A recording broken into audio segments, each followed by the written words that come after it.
All right, so let's bring in somebody to give us some insight into the NFL and what's going on lately. He is Nate Davis. He is the NFL writer for USA Today. So, Nate, let's start with the news that broke just about 30 minutes ago. So it's going to be Kansas City and Dallas, Cowboys, Chiefs on Thanksgiving Day for one of the matchups there. And I feel like I'm noticing a trend where the NFL once again is trying to shove the Cowboys down our throats. So let me ask you, if we're going to be watching the Cowboys, do you think they're going to be any better this year? I think they'll probably be better. I mean, if you assume Dak Prescott's going to play more than half the year, I think, I think Brian Schottenheimer is first-year head coach, but I mean, he's not a young guy, so I think he should have a pretty good transition into that role from the offensive coordinator role. I mean, it is an extra level, obviously, with all the attention on Dallas, but I think the biggest problem they're going to have is I think that they're pretty clearly third in that division right now behind the Eagles and Washington. So, you kind of feels like that they're already kind of competing for a wild card, as the season starts. But, people are watching the Cowboys, win or lose. I mean, if they're bad, they love watching them. If they're great, they love watching them. So, yeah, like you said, we'll see plenty of them. Nate, the international games were just announced, and the Vikings have back-to-back games in Europe. And you just wrote an article about how people, the public is saying, oh, the Vikings kind of got screwed because of that schedule, but the Vikings might see it a little bit differently in terms of the travel. They get to stay out there. Distractions, not so many of those that, comes with being at home and families and all of that. Do you think a lot of teams feel similar in that they don't necessarily mind some of these international travel games? Well, I mean, I think everyone in the league knows it's a way of life now. And I mean, I wouldn't be surprised, particularly as we move towards the inevitability of the 18-game season. I wouldn't be surprised if it gets to a point where basically every team is probably playing once internationally a year. I mean, I think the league is hell-bent on continuing its international exposure, and I think you're going to see these number of games continue to go up every year, regardless of when the schedule expands to the extra week.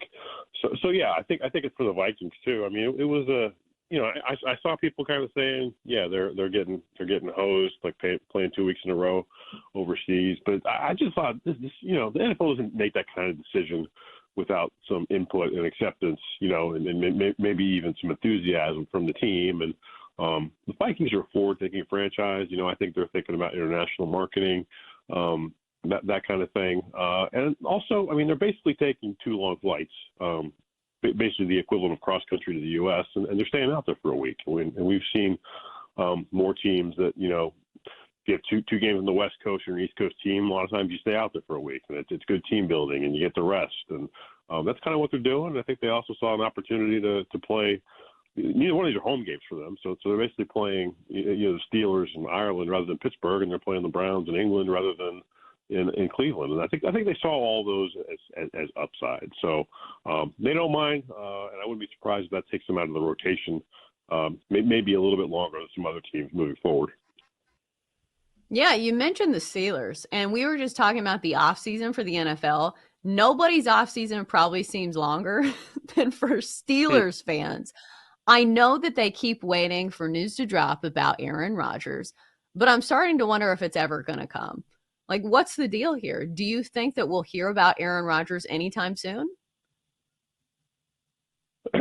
I wish I knew. I have no idea. I mean, the biggest takeaway I took from that interview he took with Pat McAfee was that, him claiming that he had some no reason to disbelieve him, but that there was some things going on in his personal life, some people in his inner circle, and that it just didn't feel like he was ready to commit to a team right now.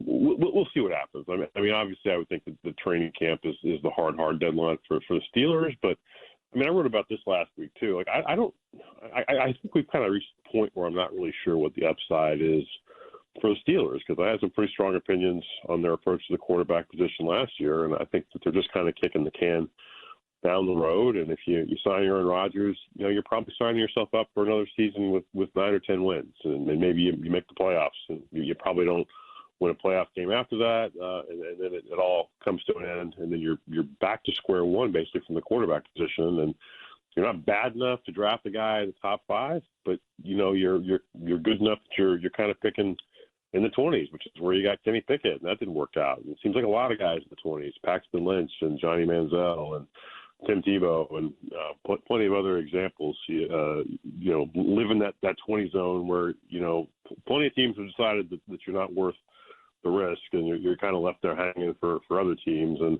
I don't know. I think the Steelers would be better served to take a different approach. Try to develop a young guy, or just kind of do what they can with what they have. And if it works out, great. But if it doesn't, maybe they're finally in a position to get a guy earlier in the draft that they can actually draft and develop for a long time, because they just haven't gotten this right at the position since Ben Roethlisberger. Since he retired, but even he didn't play well at the end of his career. And I think they'd be better off taking a guy in the second round or whatever, like a Jalen Hurts. They could develop for a few years and have him ready, but they just have never done that. So I think this stuff's spinning their wheels, and maybe the first step in that direction is to say thanks but no thanks to Aaron Rodgers. But we'll see what happens.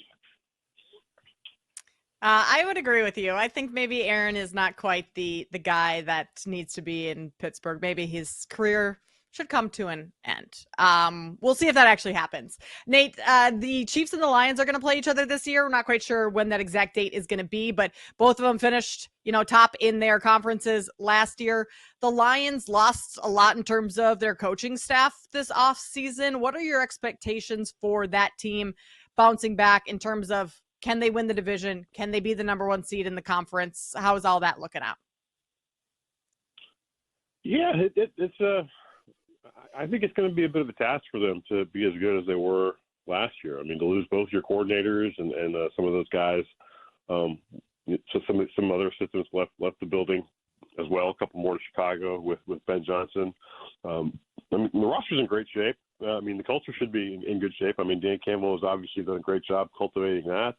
The coaches are basically trying to, the new coordinators, that is, I think they're trying not to change it too much, but I mean, you can't just step in and be Ben Johnson or be Aaron Glenn from a play calling, game management, strategic standpoint. So, I trust that Dan Campbell, knows his team well enough, and he knows the guys that he feels like he can best target to come in there and try to maintain some continuity. But I think it's going to be a challenge. I think probably the other best thing they have going for them is hopefully they won't have as many issues with the injury bug as they did late last season, and they just couldn't put a healthy defense there on the field. So hopefully that kind of compensates for some of the loss on the staff. But it's unexpectedly good as the Vikings were last season, and that maybe they take a bit of a step back themselves with a new quarterback. But I think the Packers are only getting better. The Bears are only getting better.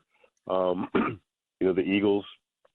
I think you have to go into the season thinking they're kind of the cream of the crop in the NFC. I don't think I would sign up to pick the Vikings winning the Lions winning 14 games again and being that number 1 overall seed in the NFC. I think they're probably looking more like 10 or 11 wins. I think they're going to have their hands full just winning the division again. Yeah, we're talking with NFL writer for USA Today, Nate Davis. So you mentioned the Vikings, and it felt like they were kind of the sleeper team of last year. So is there a team that you see that maybe fits that bill this year, of a team that maybe is not going to win the Super Bowl, but maybe is better than expectations?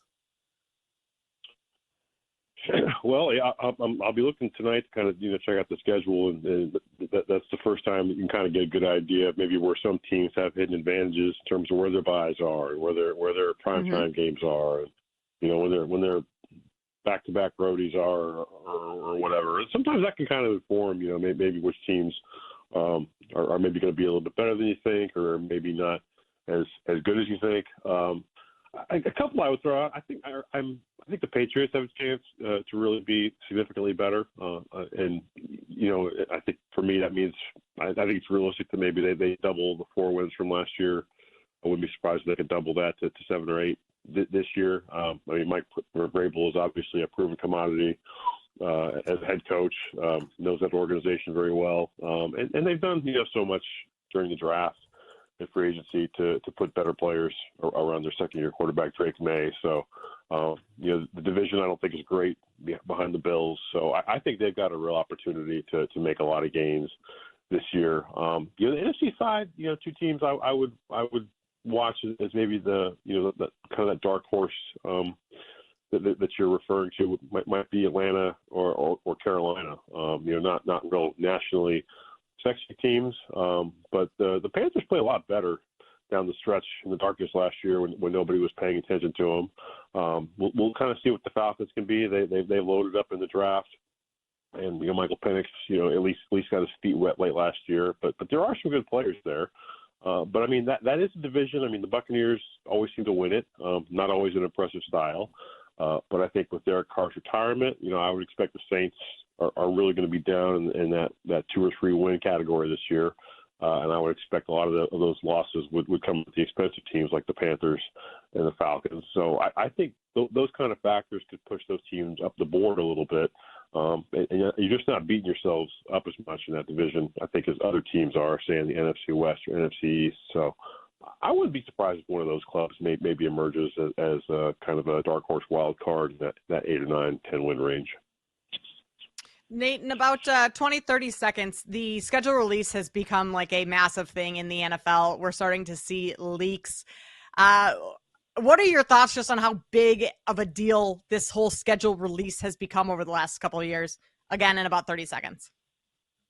Yeah, no, it's notable what the NFL marketing machine can do and how the league manages to stay. You guys talk about when you're in an NFL mindset. I mean, obviously it's my job, but you're in it for 10, 11 months a year because there's always something going on. And just the way they're able to market these things on the major networks now with, like you said, the leaks, it's just the next step really in the league's ongoing bid to dominate the sports schedule 12 months a year. And they're getting closer.